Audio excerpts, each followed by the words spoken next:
Good morning. Hey, everybody. It looks like everybody's on a little bit of a late start today. I know we rushed out the door later than we meant to. So good morning. My name is Katie Knight, and I will be leading a short service this morning, which will be followed by what we call small group ministry. We'll separate into some small groups and have some conversations intended to get to know each other and get to know Unitarian Universalism better. As you are welcome here. Visitor, friend, or longtime member, you are welcome here. With little children, or your partner, or alone, we joyfully welcome you here. You are welcome here as believer or doubter, as joiner or loner. You are welcome here. Feeling a part of us or not, full of energy or not, seeking a vision or a rest, you are welcome to join us as you are. We acknowledge that we are in the Aboriginal territories of the Salish, Nez Perce, Blackfeet, and Anishinaabe people who shared the Helena Valley as hunting grounds. The indigenous story of the Helena Valley began long before the arrival of Europeans. We honor those who walked here before us. We honor the path they have shown us in caring for this place for generations to come. We strive for justice and fair relations with their descendants. And in your order of service is a piece by J. Abernathy Jr. that I'd like us to read in unison as our chalice lighting. It's fairly long, but if you will look at that, let's read it together while Mackenzie lights the chalice. We affirm that love is our greatest purpose. Accepting one another is the truest form of faithful living. The search for truth is our constant star. We pledge our hearts, minds, and hands to challenge injustice with courage, to find hope in times of fear, and to live out our Unitarian Universalist values every day as a beloved community. Thus do we covenant with each other and with all that is sacred in life. And when I made up the order of service this time, I kept one artifact from last week, which is that little design on the front of blue ovals, the UU values that have been identified recently by the Article 2 Commission. We'll talk a little bit more about that today. So, but first, please rise as you're willing and able. Open your heart songbook, and we're going to sing with Judy. And maybe Judy even is going to let you suggest some of your own words for the song, Let Us Rest Assured, page 34. So if you take a look at the verses, you'll see that this is not on. If you take a look at the verses, yes, you'll see that there are 10, and we'll sing the first verse, and then just nominations are open for what verse means the most to you. So take a look over what things give you assurance. Our covenant holds us, let us rest assured. Our covenant holds us, let us rest assured.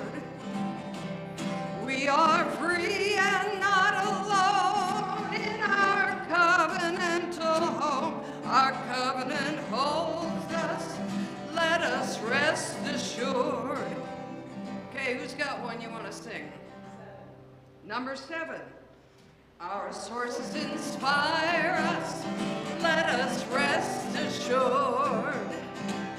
Our sources inspire us, let us rest assured. We are free and not alone in our covenantal home. Our sources inspire us, let us rest assured. Number 8, justice calls us. Justice calls us, let us rest assured. Justice calls us, let us rest assured. We are free and not alone in our covenantal home. Justice calls us, let us rest assured. Number 6, two people. Our principles challenge us, let us rest assured. Our principles challenge us, let us rest assured. We are free and not alone in our covenantal home. Our principles challenge us, let us rest assured. One more. What's that? 10. Number 10. Our chalice unites us, let us rest assured. Our chalice unites us, let us rest assured. We are free and not alone in our covenantal home. Our chalice unites us, let us rest assured.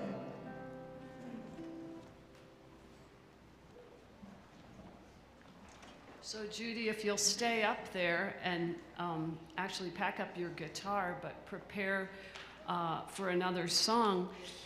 This morning we're doing something different with the Story for All Ages. It's actually just a story for the children this morning, but you will get to hear it on Christmas Eve, if you're with us, when the children perform I Am Just an Ordinary Bird.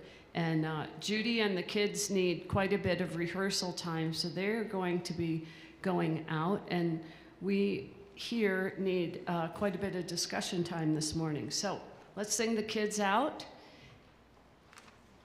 Will you lead us? As you journey, as you journey, may you know, peace and love go with you, peace and love go with you, learn and grow, learn and grow.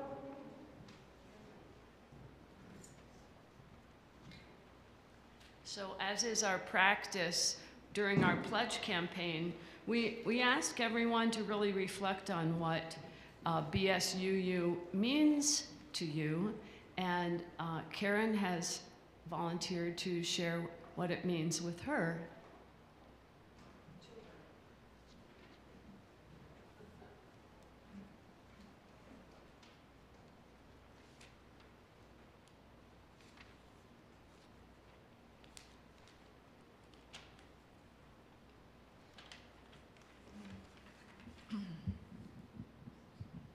Okay, that's good.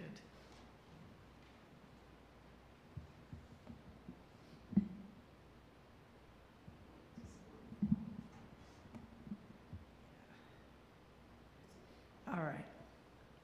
I'm Karen McLean. My husband Ken and I have been members of the BSUU community for less than a year. I have known about the UUs here, BSUU, for a good number of years before that because I was involved partnering with Cheryl McKenty on playing the piano for a few years. And then I quit when I was a director of music for Plymouth at that time, and that job was just so involving that I decided I needed to focus my energies.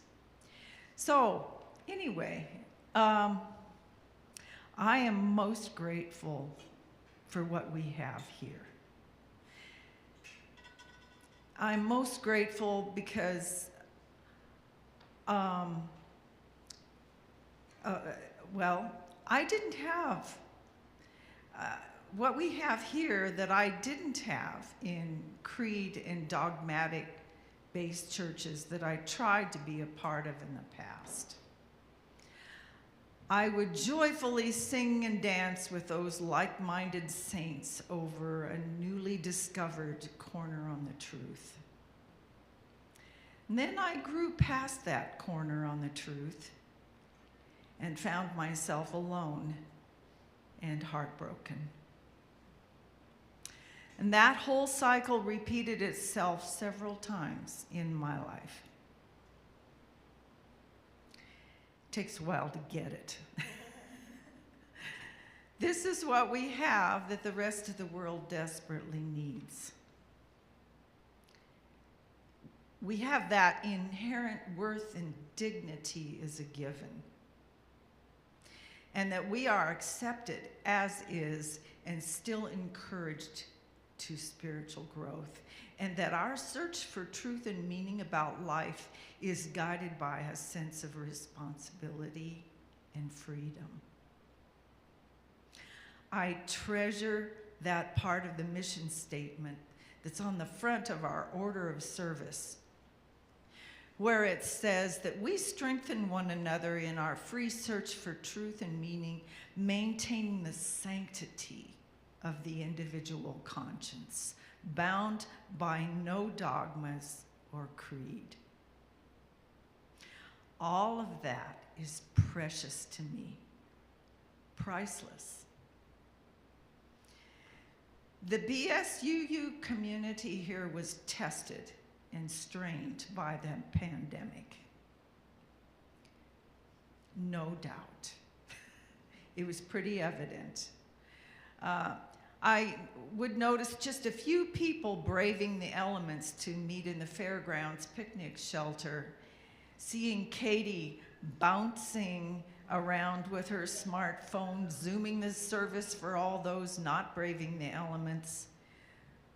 Those are skinny branches. Katie paid for that Zoom service out of her own pocket. Participating on the periphery, I wondered just how long BSUU would be able to stay viable. After all, nothing's permanent. Everything has a beginning and everything has an end. But BSUU did weather that pandemic period. We're still here. And there's a few more of us that are with BSUU. And now is not our time to die. Not our time. Helena and the entire planet desperately needs BSUU and those sanctuary communities of faith that seek truth and freedom, that work passionately for social justice. They work for democracy in action and world peace. For me, what we have and what we give is priceless and well worth investing whatever it takes to accomplish that. Thank you.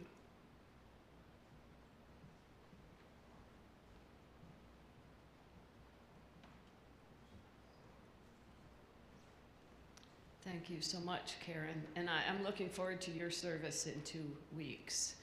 I haven't heard Karen do a service, so it should be good. I do have a video that we're going to watch. It's from the General Assembly of last summer, and the good news is you can actually stream almost the entire assembly, all the programs. There's a link to it now on the UUA website. So I didn't have it, even though I was registered, I couldn't watch all of those things within a week. So now I go back and watch different parts, and I've selected about 18 minutes about covenant to share with you.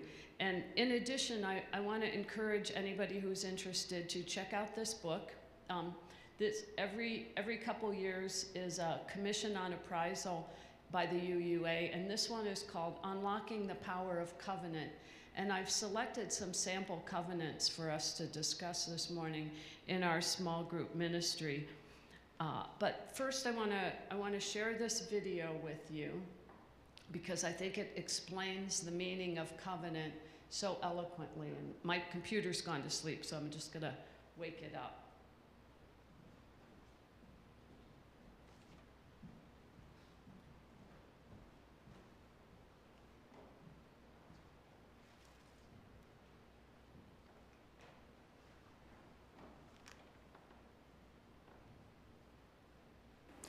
It is a process that allows everyone to have a voice in the structure of the setting.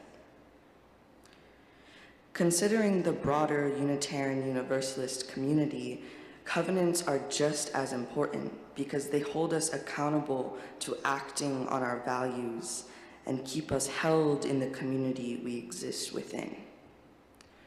As a religion, Unitarian Universalism tackles challenging questions about theology as well as society. The covenanting process is what allows us as a faith to engage in this challenging work.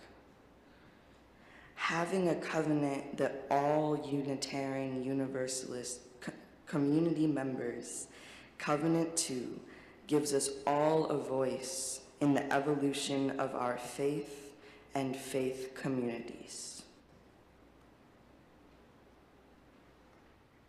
Earlier this year, we invited some luminary UU leaders to participate in a set of conversations about covenant. We learned a lot from these wise UUs, and we think you will too. We'd like to share some highlights of these conversations with you. Enjoy.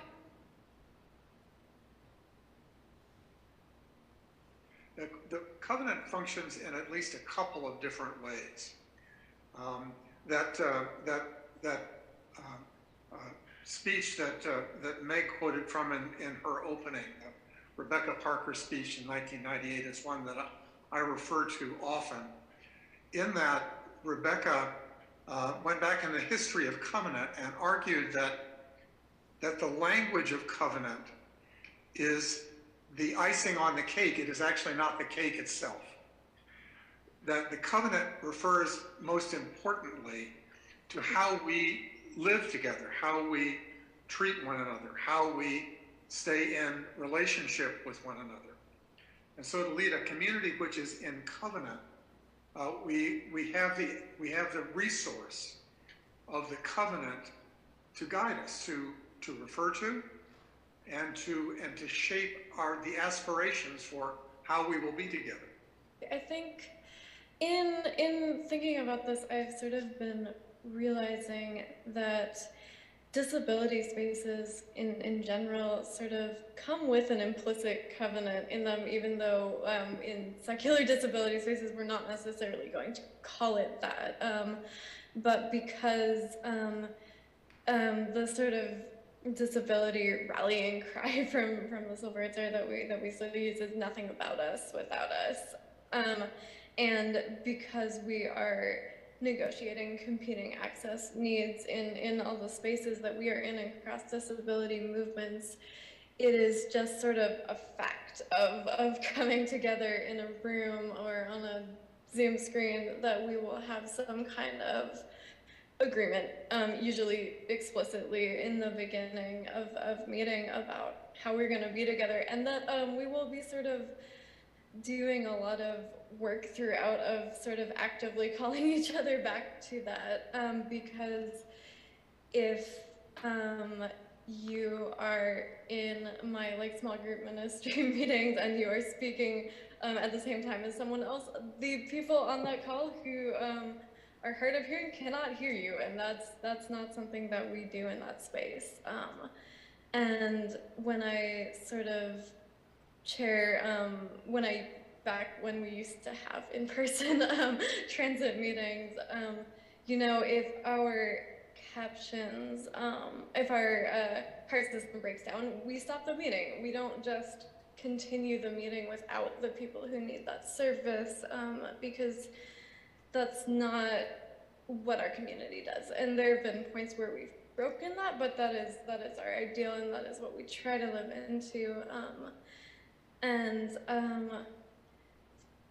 Thanks to the recent Unlocking the Power of Covenant report, I learned that the Latin root of covenant is to go with, and that really encapsulates sort of what we are trying to do as a community, I think, both in sort of disability community writ large and in UU community and in the sort of UU disability spaces, is that we are trying to all go with one another in ways that we can all be present. And I think that we can't, as several of us have mentioned, that's not something we can do without this accountability that is supposed to be built into the system and sometimes doesn't entirely get instantiated, because covenant is also obligation. It's not just this sort of fluffy agreement.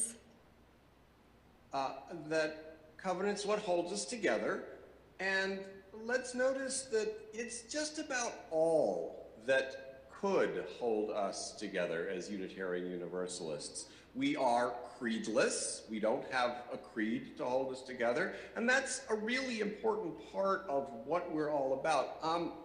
We are a bit more radical in being, I would point our attention to, canonless. Ours is a boundless source. It's not a canon at all. We don't have a set of texts that are definitive for us. These are the ones we study. We are all the time discovering new texts, poems, books, essays that speak to our hearts and our soul. And that gives us an openness, but it also gives us something that needs to define us. And what it is that defines us then becomes what our covenant is. One of the gifts of covenant and a covenanted community is the intentionality of care and commitment to each other and to, a shared mission or ministry. That kind of commitment isn't present in every relationship. The nature of covenant is that it's relational.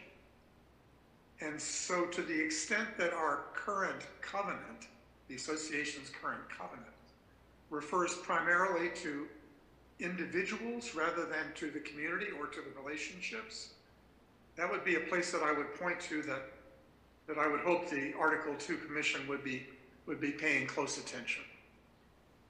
Why is it important that it's a living agreement? Yes, because we are human beings living a life that is constantly shifting and changing, and in lives that are in a world that is shifting and changing us, right, for better or worse, right? We are being changed right now in ways that in my humble opinion, we don't even have all the words for yet. We don't have the full understanding of yet.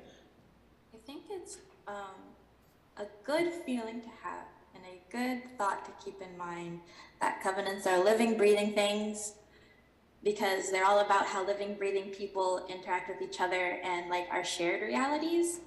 And while it's not great, no, it causes harm.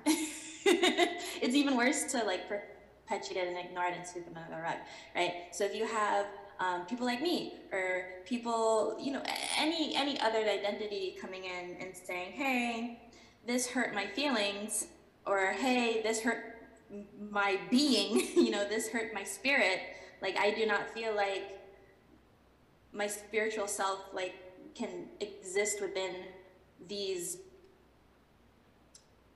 unagreed upon, untalked about, ignored kind of oh, we're just going to ignore all of this, then why shouldn't we be able to talk about that? Why shouldn't we be able to come together and face the bad things just as much as we face the good things? I think the word uncomfortable has come up a few times, And covenanting doesn't have to feel good. You know, like was it Reverend Juniper used the word fluffy or something? This isn't a fluffy document.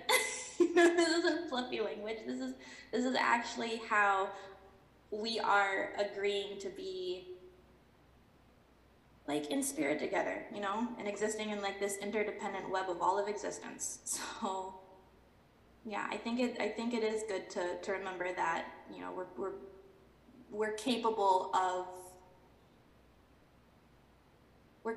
like trying to resolve harm, right? And coming together and like, again, moving at that speed of trust.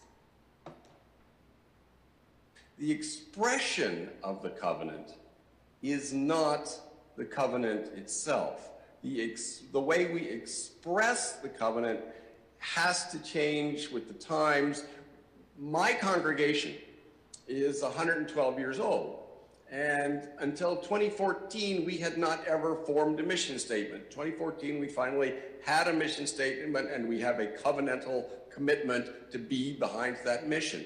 But we were a people of covenant from before we made that mission statement. Before we formed the words, we had that sense of walking together in love. We need to express it in words, but the words aren't the covenant. The covenant is eternal. The words change with the time, the society, the culture, as they need to. I do think that that this dynamism is inherent to who we are, and it's one of the most beautiful parts of Unitarian Universalism, that we have the ability, the blessing, to be able to examine ourselves and to consider our history, not to flog ourselves or to feel bad about feeling bad, but to come back together and to find creative, generative, and beautiful ways forward. And those beautiful ways forward look like, to me, you know, breaking bread with reality, with our past, our present, and bringing as many voices together to draw that circle wider and wider. So we need to break open our covenant and explore its inner workings and draw as many souls as we can into the work. Yeah, I think partially this just goes back to our sort of tenet of nothing about us without us, and there are new people coming into this with new ideas, or people who have historically been left out of our covenants and of our conversations, who we need to bring in. But also, I think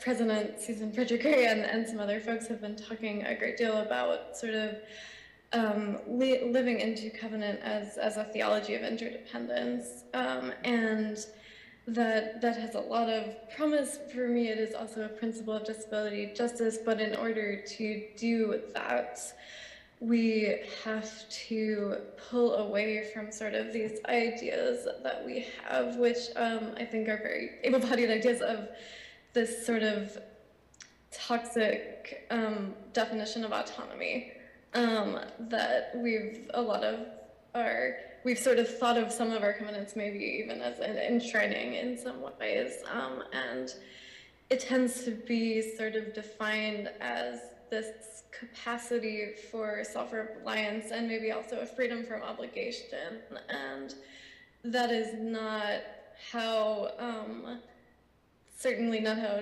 disability justice defines autonomy, and not how I would hope that sort of the covenants we're trying to build define sort of autonomy more as a freedom to choose and a freedom to enter into these things, but not something that releases you from your obligations to others. So it's important for us to make space to live into all of these things.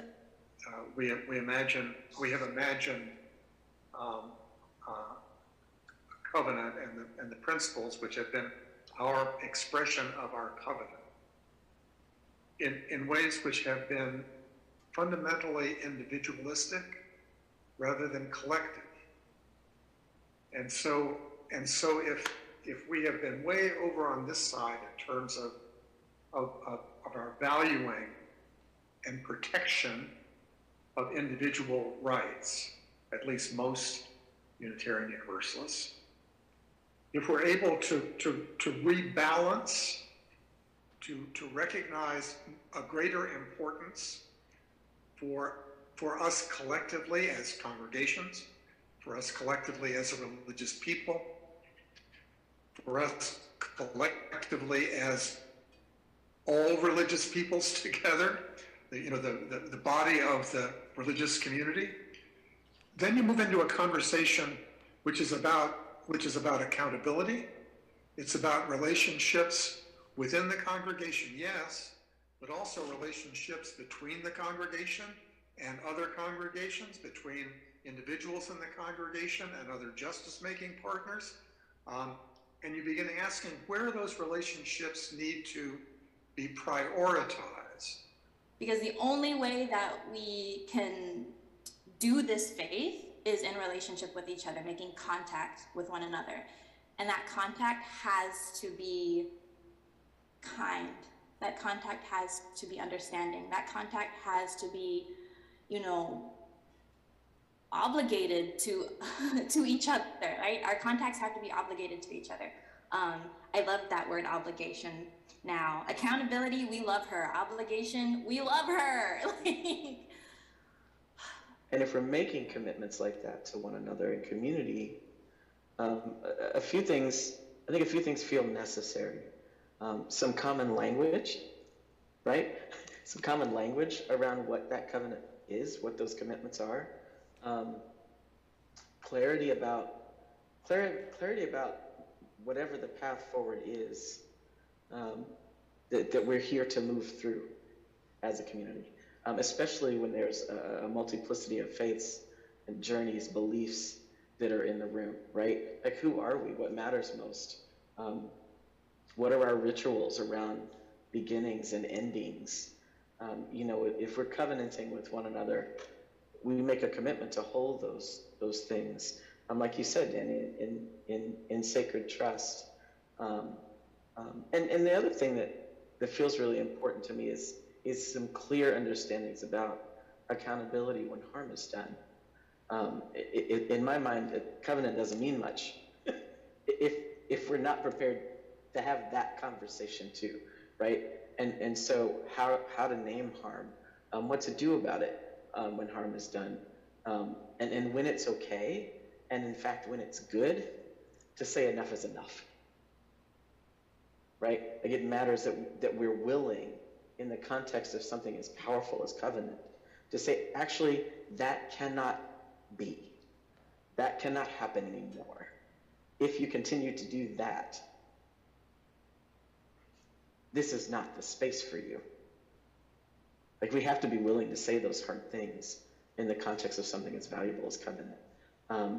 And being able to communicate that, like, that is all a part of leading in community where covenant is present. Helping everyone understand the value of those things, and help people move through those things in meaningful ways, in a way that offers care and in a way that is clear. Any commitments that we make to one another, in this moment in particular, more than any other time, they have to be commitments that are relational and not individualistic. They have to be robust and not reluctant, right? It's important that they're transformational and not static, empowering and not stale.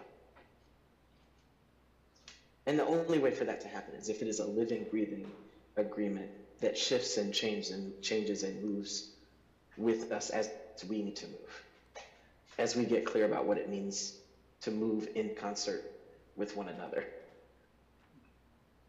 I think about all of those people who one day may make that connection with Unitarian Universalism.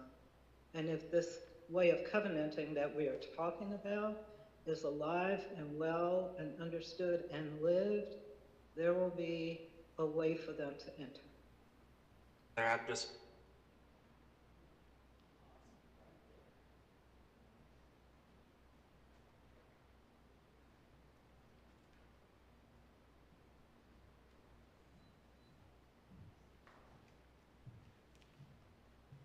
So this morning, the covenant committee that has been organized here at BSUU invites you to take the first baby steps of contributing to the construction of a new covenant for BSUU. We're not in a hurry.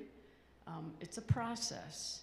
And so before we break into our small groups and have those conversations, I'd like you to look at the order of service. And there's a small group ministry covenant that if you've participated in these before, you've said, but I'd really like us to read this covenant together before we enter that process.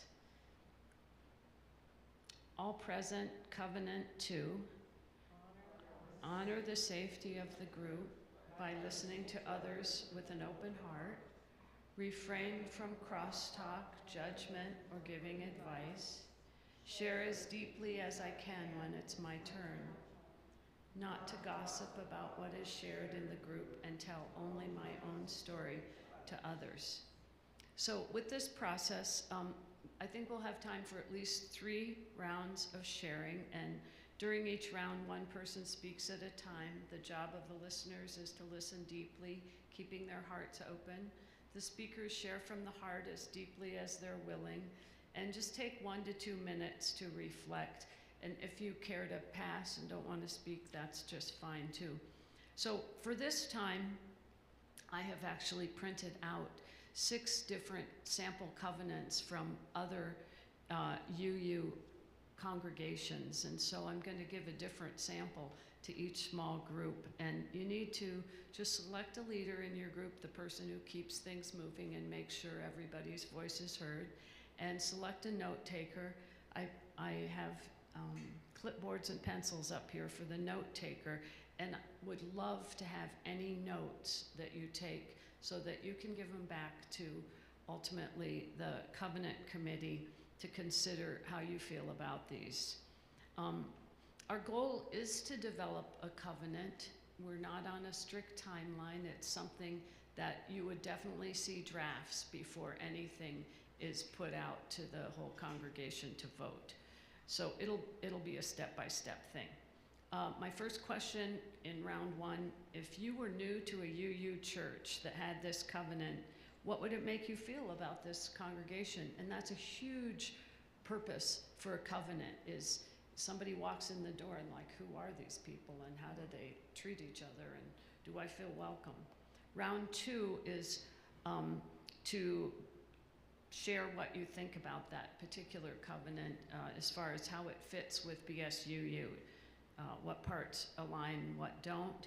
And then the third round is I'd love any language that you all come up with, completely separate from the sample or not, that you think we should consider for our covenant. So we're gonna actually go into a little bit smaller groups this morning. I think we can get 6 groups here. So there's just gonna be probably groups of 3 people. And so one person from each group should come up and get the clipboard with the sample covenants and the pencil. And then I think we can have a couple in this room. We could probably have 2 in the fellowship, in the fireside room, if you talk softly. And